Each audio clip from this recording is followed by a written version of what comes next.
তাকে পরিচয় করে দিচ্ছি।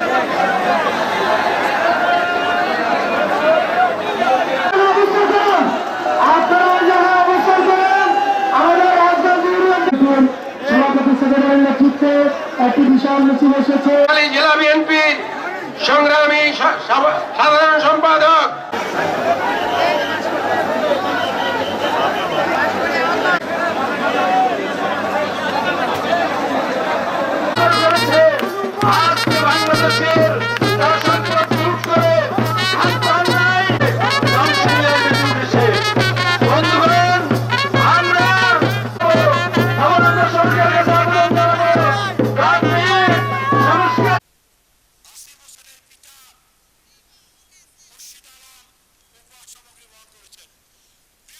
আমরা এককভাবে রাষ্ট্রীয় ক্ষমতায় যাব না, কারণ শেখ হাসিনা এই রাষ্ট্রকে লুটপাট করে এই দেশ থেকে 25 লক্ষ কোটি টাকা বিদেশে পাচার করেছেন, সমস্ত প্রশাসন ধ্বংস করে দিয়েছেন, পুলিশ বাহিনী ধ্বংস করে দিয়েছেন, জনপ্রশাসন ধ্বংস করে দিয়েছেন, সমস্ত কিছু এবং বিচার বলয়কে ধ্বংস করে দিয়েছেন।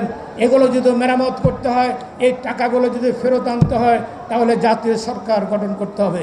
উনি বলেছেন আগামী দিনে আমরা এককভাবে যাব না, যারা হাসিনা বিরোধী আন্দোলনে ছিল সবাইকে নিয়ে আমরা জাতীয় সরকার গঠন করে দেশকে পুনর্গঠিত করব, এটাই ওনার আহ্বান।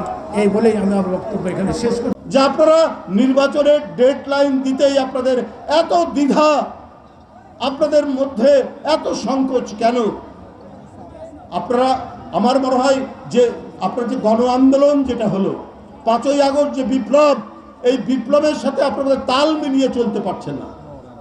বিপ্লবের স্পিরিট, তার যে চেতনা, সেই চেতনাকে ধারণ করতে পারছেন না। তাই পতিত স্বৈরাচারের অনেক লোককে আপনারা বসিয়ে রেখেছেন, আপনার প্রশাসনে বিভিন্ন জায়গায় বসিয়ে রেখেছেন। তারা তো আপনাকে ব্যর্থ করবেই, আপনার সিন্ডিকেটকে তো ধরতে দেবে না।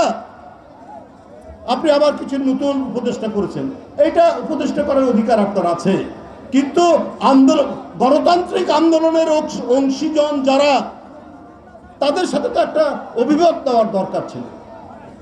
যে মেয়েটি শেখ মুজিবের স্ত্রীর ভূমিকায় পালন করেছে, যে মেয়েটি আপনার সেই যে বিতর্কিত শেখ মুজিবের যে ছবি, সেই ছবিতে বায়োপিকে অভিনয় করেছে, তার স্বামীকে আপনারা উপদেষ্টা বানিয়েছেন। সে নাকি ফ্যাসিবাদ বিরোধী আন্দোলনে ভূমিকা রেখেছে।